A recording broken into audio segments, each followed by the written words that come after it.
Amber's POV. Ano sa tingin mo, do you agree or not? Ani Sebastian sa kanila habang naroon silang dalawa sa loob ng sasakyan at nag-uusap. Pinakita sa kanya ni Sebastian isang copy ng kontrata mula sa kanyang telepono. Ito ang kontrata na kailangan pirmahan bago sila ikasal. Kaiba pa yon sa prenup agreement at hanggang ngayon hindi niya to ginusto. Ngayong naroon na sila at pinag-uusapan ng kanilang kasal, lalong tumindi ang paniniwala niya na isang malaking kabaliwan ang nakatakda niyang gawin. Di niya matuloy kung ano ang lumuko ba sa kanya na kakaibang elemento o sadya siyang gaga kaya siya nagdesisyon ng ganun. Isa lang sigurado si Amber, hindi siya makakapayag na mandira ang mga magulang ni Sebastian dahil lang hindi sumunod ang anak nila sa gusto nila. Masyadong malambot ang puso niya para sa mga inosente na nadadamay sa galit na magulang ng binata. She wants to prove to them na hindi dahil sa mayaman ng mga to, maaari na nilang makuha lahat-lahat ng gustuhin sa anumang paraan. Gaya na rin ng ibang mayayaman na ang turing sa kanilang mga sarili, Diyos na mga api at mahihirap. Aren't you going too far just to prove a point? Sarkastikong tanong ng isang bahagi ng isip niya. Lihim siyang umismid. Alam niya ng parehong bahagi ng kanyang utak, banayad na sinusubukan. Pigilin siya mula sa kanyang desisyon. Ngunit di kayang tanggapin ng kanyang puso ang napakaraming kawalan ng katarungan. Higit pa ako ito'y nanggaling sa mayamang taong nag-iisip na ang paglutas sa kanilang problema ay ang tanging paraan para patuloy umikot ang mundo. Kinagat niya ibabang labi, di pa rin sigurado sa gagawin. It is just 6 months, ano kayang mangyayari? Tahimik niyang sabi sa sarili. Alam niyang maraming bagay ang maaaring mangyari sa 6 na buwang iyon, nakasal siya kay Sebastian. Ngunit kung siya ay mag-iingat ng sapat, magagawang ayusin ang mga epekto ng iskandalo. Ibalik si Marie sa kanyang trabaho kasama na iba pang empleyado ng Gold Hotel na tinanggal. Go back to the job she loves until she can come out of the contract and Scott? Tama. Madaling sabihin kaysa gawin. Tumikim sa Sebastian na siyang nagpaangat ng tingin niya rito. Alas 5 ng umaga at ilang minuto na lang ang natitira para magdesisyon bago sila pumunta sa kanilang kasal o estasyon ng bus kung saan makakauwi siya mag-isa at isa silang di inaasang kabanatan niya kasama ng bilyonaryong si Sebastian Smith. Gusto ko magdagdag ng conditions, alanganin niyang sabi. Kumunot ang noon ng binata, subalit mabilis ding tumango. Ayokong magpahagkan, ayoko ring magkatabing matulog. Dapat ay may sarili akong kwarto tapos hanggang kiss lang tayo sa pisngi at holding hands. Nauutal niyang sabi dito. Ilang sandali siyang pinagmasdan ni Sebastian bago ito natawa. And you think my parents will be convinced that we're really married, given that we all do the conditions you've said? Come on, Amber. Huwag kang umarting parang birhin ka pa. Lumunok siya at agad din nag-init ang pisngi. Mukha ba talagang sa edad niyang yon? She has never been touched, never been kissed, and has never made love to anyone? Agad sumeryosong mukha ni Sebastian. Kailangan mo kung payagang hagkan ka at ipakita ang pagmamahal ko sa'yo kung kinakailangan, Amber. Tumikwas ang nguso niya. Define needed. Sa tuwing may mga tao sa paligid, lalo na kapag nasa harap tayo ng mga magulang at lola ko. So basically, every time. Na takot niyang tanong. You can still say no, Amber. Anitong seryoso ang mukha. Kinagat niyang labi, tumingin sa harap ng sasakyan. Alam niyang di na siya maaaring umatras ngayon. Masyadong marami ng nadamay na tao. Who knows ano na namang kabaliwan na maiisip ng mga magulang na Sebastian. Ngayon, napauwi lang ang binata. Fine, papayag na ako. Basta huwag masyadong ha? Umina ang boses niya habang umiinit pa ang pisngi. Di niya masabi ang gustong sabihin. Nahihiya siya na parang hindi. Huwag kang mag-alala. Masusuklian ka ng ayos sa lahat ng iyong effort. Sapat na ba ang 20 million? Agad siyang napabaling dito at di makapaniwala sa narinig. 10 million lang nakalagay dito sa kontrata. Dinagdagan ko pa ng 10 million dahil alam ko kung gaano to kahirap para sa iyo. Lihim siyang napamura sa huling sinabi ng binata. Pakiramdam niya papunta siya sa isang mapanganib na misyon at chance of survival niya 10% lang. Hindi, ayoko. Protesta niya. Ayaw mo sa 20 million? Ayokong bayaran mo ako sa pagpapakasal sa'yo. Hindi ako bayaran, Sebastian. Ginagawa ko to dahil sa pagpayag kong itamang pagkakamaling inakala ng mga taong nagawa natin. Itago mo na lang pera mo o kaya i-donate sa charity. Is that all? Kumibot ang labi ng dalaga at sandaling nag-isip. I think that's all. Okay, then I'll have my assistant prepare all the necessary documents we need. He will meet us in Vegan this afternoon for our wedding. Kaswal na paliwanag nito bago mabilis tumipa sa cellphone nito. Wedding? Napanunok siyang muli. Mukhang totoo ngang ikakasal na sila, ng magaling na lalaki. Huminga ng malalim si Belle habang nakatingin sa mahabang daan sa unahan nila. Nagpaalam na lang sila kay Lila Mati at nagpapasalamat sa lahat ng kaputing pinakita sa kanila nitong mga nakarang araw. The old woman was kind enough to give them 4 pieces of boiled eggs. Baon daw nila sa biyahe.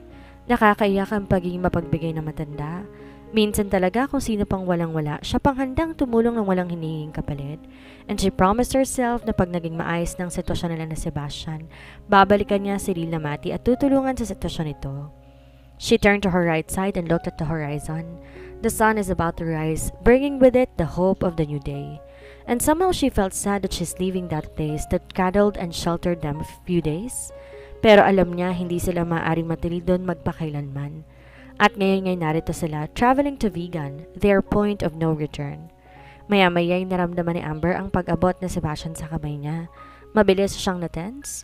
Yun ang unang beses na ginawa yun ng binata. Why are you holding my hand? Ayoko ng malilikot na bride pagdating natin sa Vigan.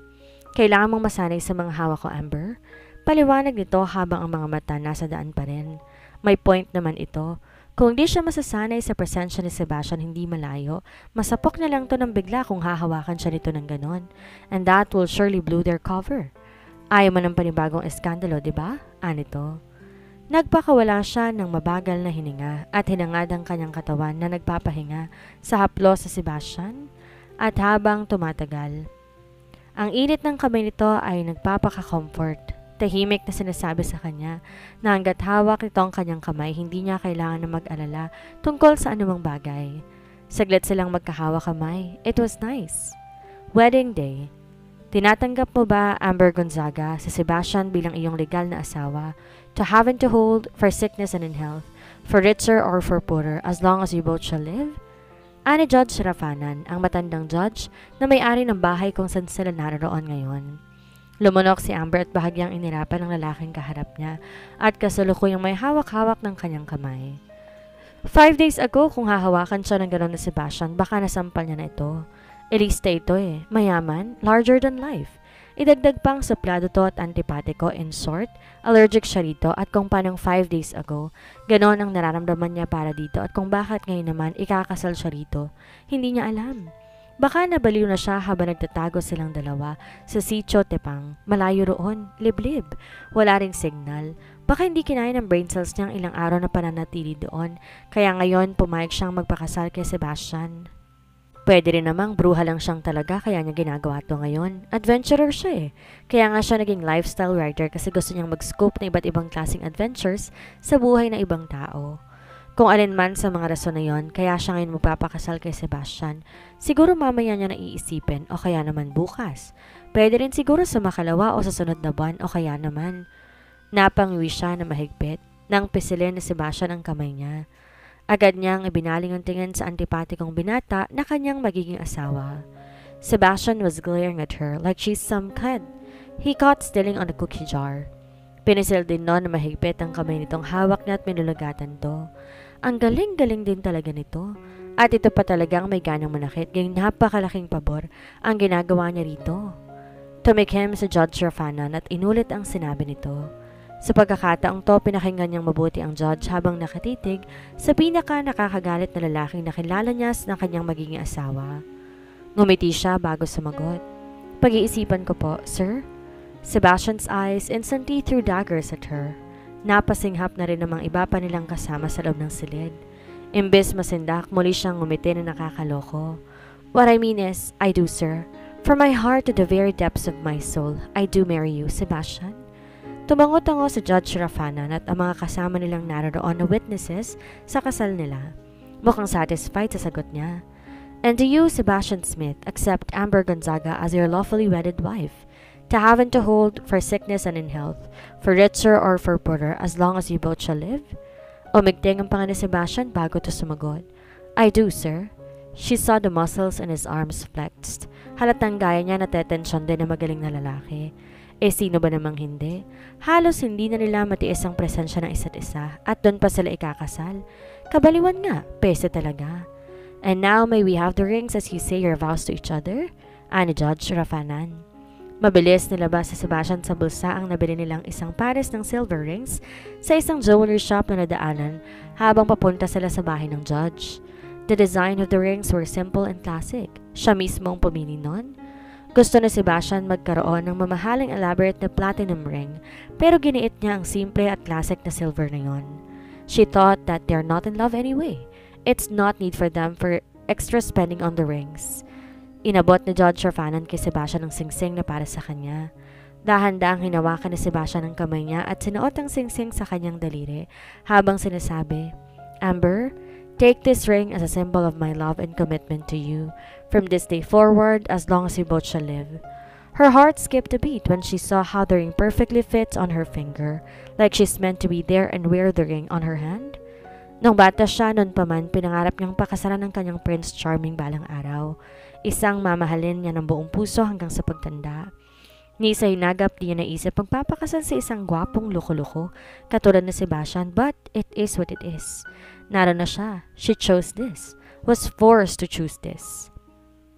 Nang bumaling sa kanyang judge, kinuha niya rito ang singsing na para kay Sebastian. She took Sebastian's left hand and said her practiced vow. Sebastian, take this ring as a symbol of my love and commitment to you from this day forward, as long as we both shall live. Tumingin to sa kanya, pilit na ngumiti bago binigkas sa mga katagang salamat. Lalo siyang napaismed, para namang may iba siyang choice maliban sa pakasalan to. Maya-maya pa, pinapirma na sila ng judge sa kanilang marriage certificate. Matapos noon, muling nagsalita si Judge Rafanan. Sa bisa ng mga kapangyarihang pinagalob sa akin ng konstitusyon, sa pamamagitan nito, ipahayag na kayo ni Sebastian at Amber ay kasal na. You may now exchange a kiss as a token of your joy? Natigilan silang dalawa ni Sebastian, nagkatinginan. Ano daw? Kiss? Pakiramdam niya, lumobo ang pisngi niya sa narinig. Ayaw niyang magpanik pero papunta na talaga ang wisyo niya doon. Di nila napag-usapan ng tungkol sa hagkan na yon matapos ng kanilang kasal. Lalong di handa ang wisyo at ganda niya na magpahagkan kay Sebastian ngayon.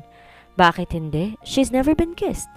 Sa edad niyang 26, hindi pa siya nagkaka-boyfriend. Kahagkan pa kaya? Napakarap-karap si Amber. Alanganing sumulap sa judge na gaya ng ibang witness silang naroon. Hinihintay ang first kiss nila ni Sebastian as husband and wife. Hindi siya po pwedeng hagkan na Sebastian ngayon. Kailangan niya mag-prepare. Kailangan niya muna mag-ipon ng lakas at tatag ng loob. Mukhang kailangan din niya atang magtawag din ng mga santo, pwede na rin mga santa-santita bago niya ibigay ang first kiss niya sa suplado at antipatikong lalaki. Oh my God, ano ba itong napasok niya? Subalit bago pa siya makaisip ng dapat niyang gawin, hinila na siya ni Sebastian patungo sa dibdib nito. It's their first time to be that close. Kahit nung natulog silang magkatabi sa maliit na papag doon, sa sitio Pook, hindi sila ganon kadikit, ngayon lang, at di niya alam anong dapat niyang maramdaman. Alanganin niya tong tiningala. Sebastian was looking at her intently, like looking at her very soul, at nanginginig siya sa pagkalito at anticipation. Huwag kang mag-alala, my wife. Mabilis lamang to. Deklara nito bago yumuko ang mukha. Ginawa na naghagkan ang bahagyang nakaawang niyang labi.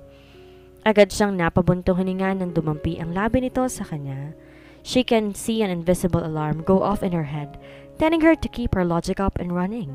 Ngunit lahat ng lohika ay lumipad sa bintana nang dumalo ng kuryente sa kanya, habang lahat ng kanyang nerve endings ay nanginginig sa paraan ng pagsakop ni Sebastian sa kanyang labi. Siya'y mahina at walang karanasan na ang tayong magagawa'y sumuko. Pirikit niya ang mga mata nang hawakan itong mukha niya at marahang kinagat ng ibabang labi. Kung ganoon kasaya ang lasa ng unang hagkan, malugod niyang hihingi ng isang encore. At nang naisip niyang hahalikan pa siya ulit ng lalaki, marahan niyang nalayo ang kanyang bibig mula dito. Nagmadaling buksan ang kanyang mga mata. Sebastian was looking at her with an amused face. Maya-maya umisi ito at muling bumulong. Gusto ko ang namumula mong mukha. Ibig sabihin, nagustuhan mong hagkan ko? Keep it that way, my wife. Anito bago siya tuluyang binitawan. Mabilis tong nagpaalam kay Judge Rafanan. Hindi pa man siya nakakahumapa sa hagkan ni Sebastian, nagmamadali siya nitong hinila palabas ng bahay ng matandang judge. Nasa sasakyan na sila na muling makapagsalita si Amber. Saan tayo pupunta? Dadali na kita sa mga magulang ko. Kailangan ka na nilang makilala. Anito bago tuloy ang minaniobra ang sasakyan papalayo. Nagkaroon siya na mabilis sa pag-iisip sa mga magulang ni Sebastian. ang matagumpay na negosyanteng si Fernan at ang sosyal na sa Divina Smith. Great! Mga taong allergic siya. Amber, pukaw ni Sebastian sa kanya. Alanganin siyang bumigay dito. Ha? Be ready. Baka kailanganin ka ulit hanggan sa harapan nila. Wala sa sarili siya na bumaling sa labas ng sasakyan at nagsimula na siyang magdasal. Sa kabilang banda, hindi mo kailangan magsalita, Amber. Hayaan mong sagutin ko lahat ng tanong nila. Ngunit maging handa ka. Alam kong magagalit sila lalo ng daddy ko pero hanggat kasama kita, hindi ka nila sasaktan, pangako ko. Ani Sebastian habang papasok sila sa isang exclusive high-end subdivision na tirahan ng mga sikat at may sinasabi sa buhay. Once they entered Manila, hindi mapakali si Amber. Panay ang kabog ng puso niya at panginginig ng tuhod. Bakit hindi? Ihaharap siya ni Sebastian sa mga magulang nito sa unang pagkakataon. Mga magulang na sinaway nito nang pakasaran siya nito, ilang oras ang nakalilipas. Muli siyang napanunok. Gusto niyang pakalmahin ang puso niya pero hindi niya magawa. Lalo pangat paulit-ulit nagre-replay sa isip niya ang itsura ng mga magulang ng lalaki nung nakita niya ang mga to sa simbahan ng kasal na Sebastian at Claire. Ang ama nito'y mukhang mabagsik ang aura. Ang mommy naman nito mukhang sublada. Normal na normal sa mga elitista. Di niya kilala ng personal ang mga magulang ni Sebastian, na hindi rin niya nakasanamuha. Di niya tuloy alam anong dapat i-expect. Dapat ba siyang maghanda sakaling may sampalan at sabunot ang magaganap? Diyos ko, kung alam ko lang sana magiging gantong buhay niya, nanood na siya ng mga pelikula ng mga sosyal at tarayan. Para naman may baon siyang mga pamatay na one-liners, kaso fun-loving citizen siya at talagang pangmasa ang taste niya sa mga pelikula. She likes comedy and history movies and series. Laughing and learning makes living alone easier for her. Sila ang kanyang kagalakan sa kanyang boring na buhay. Kaya lang baka pag sinubukan niyang mag-crack ng joke o di kaya mag-lecture tungkol sa nawawalang kaharian ng Atlantis habang nanggagalaiti sa galit ng mga magulang ni Sebastian ay lalo siyang masampal. Napangiwi si Amber sa naisip.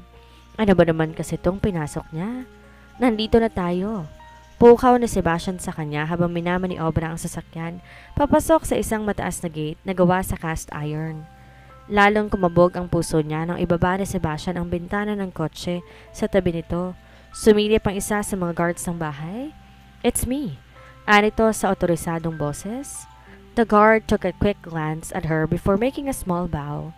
Serenyosan ang kasama nitong guard at unti-unti bumukas ang malaking gate. Agad tumambad sa kanya ang mahabang driveway patungo sa mismong mansyon.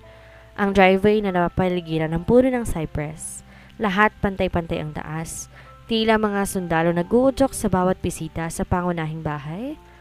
Sa pagitan ng mga puno may magagarang post lantern, kumikinang sa mainit na liwanag laban sa dilim ng gabi. Napanunok si Amber. Pakiramdam niya ay para siyang bilanggo tungo sa kanyang kapahamakan. Nang huminto ang kotse sa harap mismo ng bahay, agad bumukas ang malaki at puting double door. Humahangos na lumabas mula roon ang pamilyar na figura ni Divina Smith. The woman looked regal in her gray tailor dress at bakas na bakas sa mukha nito ang pagkasabik sa anak nito. Kasunod nitong lumabas ng bahay ang ilang mga uniformadong katulong, lahat naghihintay sa pagbaba nila ng sasakyan. Napuno ng pangambang isip niya. Ayaw man ni Amber sana mag-isip ng di maganda, doon pa rin talaga ang direksyon ng isip niya. Sinasalakay niya ang mundo ni Sebastian, isang mundong di naman talaga niya kinabibilangan. Muli, ginagap ni Sebastian ang kamay niya. Mabilis siyang bumaling dito. Your hands are cold. Kunot noong umpisa nito bago walang sabi-sabi, pinagkiskis yon sa mga kamay nito. The gesture instantly caught her attention and she's not sure how she'd feel about it. All she thought was how warm his hands were making her feel. His warmth is really comforting. Huwag ka masyadong kabahan. Kailangan kita, Amber. Napanunok siya at alanganing tumango. Sandaling binitawan ni Sebastian ang kamay niya. Nauna na itong bumaba sa kotse bago umikot sa bahagi niya at pinagbuksan siya ng pinto. It's showtime. Aniya sa sarili bago tinanggap ang nakalahad na kamay nito. Pagkalabas pa lang niya ng sasakyan, naramdaman niya kaagad ang mabibigat na titig ng mga taong nakatayo sa harapan nila. Bigla tuloy siyang nakoncho sa suot niyang simpleng jeans at white long-sleeve polo. Sebastian wears similar clothes as her. Pareho pa silang nakasuot ng sapatos, sneakers. All of it were courtesy of Trayton Sebastian's assistant who was just pulling his on the driveway behind them. Pinasuot ang damit sa kanila kanina bago sila nagtungo sa bahay ni Judge Sharfanan. Yes, she married jeans and in sneakers, and she finds it radical and practical. For her, she looked okay, pero sa mga taong kabilang sa welcoming party nila na Sebastian, parang hindi. Agad lumapit sa kanila si Mrs. Divina. Mangiyak-ngiyak-niyakap ang anak nito. I am so worried about you, iho. Anang ginang sa garalgal na tinig. Akala ko. Di na nito na ituloy pa ang gustong sabihin nang tuluyan na itong humagulhol. Sebastian let go of her hand and comforted his hysterical mother, and for a while she had seen how close the mother and son was, na parang di nito magagawang ipakasal ang anak nito sa taong di nito mahal. Nang bahagyang kumalma ang ginang, muli nitong ginagapang kamay niya. I'd like you to meet Amber Gonzaga, ma'am, ang aking asawa. Sabay-sabay sumingha pa mga katulong. Maya-maya pa ay nagbulungan. Lalo naman siyang nanginig, sa nerbiyos at sa inis. Sigurado si Amber ng sandaling ito mas gugustuhin niya na nasa ibang lugar siya kaysa dito. Di siya kailanman magaling sa pagpapanggap, and she worries that Sebastian's mother would blow her cover at that early point of their sham union. Nang lumipat ang mga tanang ginang sa kanya at bigyan siya ng isang malugod ng ngiti, kaiba sa mapanghusgang tingin ng mga katulong, ang dami kong narinig tungkol sa'yo, anang ginang habang nakangiti pa rin. Napakurap si Amber. Po?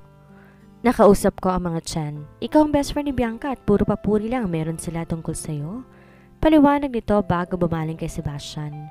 I am happy for you, iho. Truly, I can see that she is a great woman. Finally, you can be happy? She forced her mouth to stretch into a smile. Tiyak na namdaman niya ang sinseridad sa mga salita ni Mrs. Divina Smith. There is no doubt about that, pero ang nagpapabagabag sa kanya, di niya alam ano-ano pa ang nalaman ng ginang sa mga tiyan tungkol sa kanya. She made a mental note to immediately ask Bianca about the things they told Divina once the meet-up with the parents is all over. We better get inside, your father is waiting, anang ginang. Nagpatiuna pa tong maglakad patungo sa kabahayan. Magkahawa kamay silang sumunod na Sebastian. Once inside, di nakaligtas sa mata niya ang gara ng bahay. Crystal chandeliers, marble tiles, twin grand staircase that would lead to the upper floor of the house, and a vast receiving area where her rented house could easily fit. The place was screaming old money. Kahit saan siya tumingin, nilulunod siya nito. Di naman sa hindi niya nakita at nakapunta sa mga grand house na ganyan, but big houses are not really her cup of tea. Sa totoo lang, mas gusto niyang manirahan sa isang dampa sa gitna ng bukid, mabuhay ng mapayapa. Ang marangyang pamumuhay hindi para sa lahat, yun ang sinasabi sa kanya ng kanyang ina, at naniniwala siya dyan. Bakit mo pa gustong magkakaroon ng extra kung ayaw mo namang mabuhay ng sapat lang? Agad tumigil ang mga mata niya sa pag-uusisa sa lugar nang bigyang pasilin ni Sebastian ng kamay niya. Nang bumaling siya sa harap niya, nakita ni Amber sa gitna ng sala ang daddy ni Sebastian. May hawak na baso ng alak, madilim ang mukha habang nakatingin sa kanya. He quickly gave her a once-over before saying, So ikaw ang basurang pinakasalan ng anak ko. Agad siyang pinoprotektahan ni Sebastian. Kinagagalak din kitang makita, Daddy. I see you haven't worked on your attitude while I was away. Sarkasikong saad nito. Agad siyang natense na makitang kumuyom ang panga ni Mr. Smith. Lalong naningkit ang tingin sa kanya.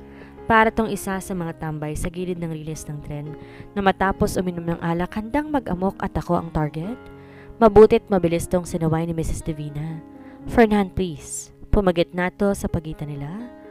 Napangisi ang ama ni Sebastian. Mabilis nilapag sa table ang hawak itong baso ng alak. Bakit akong pipigilan mo? Ay ang anak mong bastos, Divina. He's the one who made a mess with his life by forcing a woman who doesn't love him enough to marry him. And now he's showing up with a poster wife from only God knows where? Bumaling sa kanya ang matandang lalaki. Magkanong binayad sa'yo ni Sebastian at dodoblehin ko? Sabihin mong presyo mo, Miss Gonzaga? Dad, Fernand. Halos magkasabay na sigaw ng mag-inang Smith. Wala sa sariling napahawak siya sa braso ni Sebastian. Naramdaman ang pang-insulto ng matandang lalaki. Kung gaano kababa ang tingin ng ama ni Sebastian sa kanya, given the fact na nagtanong ang mga to sa mga tiyan tungkol sa kanya, o baka naman di talaga to naniniwala sa mga nalaman nito tungkol sa kanya. Ito ang babala sa kanya ng kanyang ina tungkol sa mga mayayaman. Madaling isipin ng mga taong may pera at kapangyarihan ang buhay at dignidad ng iba ay mabibili ng pera. na ang mga taong tulad niyang hindi dumating na mayaman o may magandang background sa pamilya ay kabilang sa ilalim ng social chain at di kailangan tratuhin ng may paggalang. Naparunok siya. Ito ang kauna-unahang pagkakataon na nakaramdam siya ng sobrang pangmamaliit at nangako siya sa kanyang inang hindi niya papayagan ang sinumang mayamang tratuhin siya maliban sa paggalang na nararapat sa kanya. Kinulong niya ang kamao at naglakas loob. Salubungin ang singkit na mata na matanda. Inangat niya ang mukha bago nagsalita. Pasensya na po, sir. Natatakot ako na hindi magiging sapat ang bilyon yung pera para bilhin ako. Bakit di ka na lang bumili ng Manners? Balita ko, sales sila. Lalong namula ang mukha na matanda. You little piece of trash.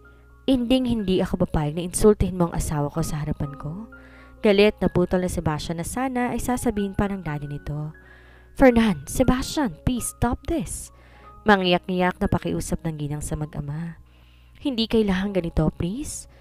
Sabihin mo yan sa asawa mo, mom. Mukhang nabaliw na talaga yan. Ana Sebastian muling hinawakan ang kamay niya. Nandito ako ngayon at kasal na ako kay Amber. Wala akong pakialam kung hindi ang maayos sa'yo. Pero yun ang totoo. Deal with it. Anito bago siya maranging nila palabas na ulit ng bahay. Sir, nag-aalalang tawag ni Trayton kay Sebastian na makita silang dalawa na papalabas na sa front door. Meet me at my penthouse, Trayton. Call Attorney Santiago. I need to talk to him ASAP. Dire-diretsong utos ito sa assistant bago siya pagbuksan ng pinto sa passenger seat. Get in, Amber. Agad naman siyang tumalima. Agad tong pumeso sa driver seat at muli, pinaharurot ang sasakyan papalayo. Wala silang imikan habang nasa daan sila. Subalit kita niyang pag-iigtingan ng ugat ng asawa sa kamay. Senyales na mahigpit ang pagkakahawak nito sa manibela. He was also heaving angry breaths from time to time. It's obvious nagpipigal to ng galit. Siya rin naman, di pa nakaka-recover sa paghaharap nila ng mga magulang nito. Kung anong bait ng nanay ni Sebastian, siya namang sama ng ugali ng tatay nito. Seriously, you don't get to throw insults to a person you've just met. Hindi ba natutunan ni Mr. Smith ang simpleng good manners and right conduct? O sadyang nalimutan ito ang kagandahang asal dahil sa kayamanan? Minsan sinabi ng mama niya sa kanya na nakakalasing ang kayamanan at kapag hinayaan mong sariling malunod, magigising ka isang araw hindi mo na kilala ang sarili mo, na ibang tao ka na. Ganon kaya ang nangyari sa daddy ni Sebastian? Kung nabubuhay lang ang mama niya, baka kanina pa siyang nakurot sa ginawa niya. But what can she do now? What's done is done. And maybe kailangan lang niyang mabuhay sa mga kahihinatnan hanggat maaari niyang iligtas ang higit na kabutihan sa kanyang sakripisyo. Bumuntong hininga siya, tumingin sa labas ng bintana ng sasakyan. Nagsimulang bumuhos ang ulan. Kung prelude iyon ng isang bagyo o sadyang tinutulungan siyang mag-emote, hindi niya alam. Basta't ang alam lang niya may lungkot at gigil sa puso niya na ayaw maalis. Saan ang bahay mo, Amber? Pukaw sa kanya ni Sebastian maya-maya. Kunot noo siyang bumaling dito. Ha? I need you to tell me, where is your house? Pag-uulit nito, sa Barangay Happy Village. Ituro mo sa akin ang daan. Pupunta tayo sa bahay mo? Bakit? Kailangan mong kunin ang passport mo. May passport ka, di ba? Oo naman. Good. But bakit, para saan ang passport ko? Takang tanong niya. Kakailanganin nating lumipad papuntang US. Pupunta tayo sa lola ko. Be quick, ani Sebastian, nang tumapat sila sa inuupahan nilang bahay. Hindi ka sasama sa loob? Sandaritong tumitig sa kanya at tila nag-iisip. Okay, fine. I'm going inside with you. Halos sabay silang bumaba ng sasakyan ni Sebastian. Agad-agad silang nakaagaw ng pansin ng mga kapitbahay nila na nakatambay sa tindahan na nasa tapat ng bahay niya. Gaya ng mga katulong sa mansyon kanina, di man lang tinagaw ng mga chismosa niyang kapitbahay ang pakikipagbulungan sa mga kapwa nila kasapi sa Marites and Friends with Global Chiwariwaps. Napairap siya, marahang ipinilig ang mukha. She has things to do, bahala ng mga tong magpiesta at maimpatso sa chismis.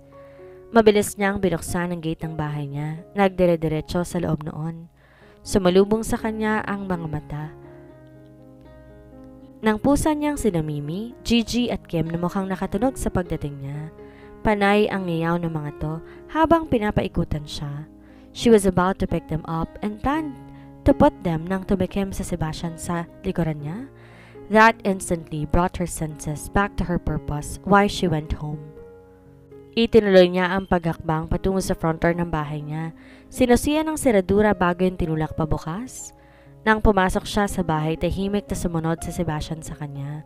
Maupo ka muna, mabilis lang ako. Ani niya bago halos patakbong umakyat sa kwarto niya. Sa mabibilis na kilos, kinuha ni Amber lahat ng gagamitin niya papuntang US. She stuffed her overnight bag with just the essentials, a couple of clothes and documents. Nang masiguro niyang wala na siyang nakalimutan sa mga dadalhin niya, bumaba siya pagbalik ng sala. Nakita niya si Sebastian na tiningnan ang mga larawan nila ng kanyang ina. Di ka kamukha ng nanay mo. Malamang sa tatay mo nakuha ang features mo. Komento nito habang nasa mga pictures pa rin ang tingin. She forced a smile. Hindi lang ikaw ang nagsabi niyan. Bumaling na to sa kanya. Ready? Mabilis siyang tumango. Agad nitong kinuha sa kanyang overnight bag niya bago nagpaliunang lumabas ng bahay niya. Subalit, pagkatapos niyang mailak ang bahay, may pamilyar ng boses ang tumawag sa kanya. Kinakabahan siyang lumingon at nagulat siya na mapagsino ang tumawag sa kanya.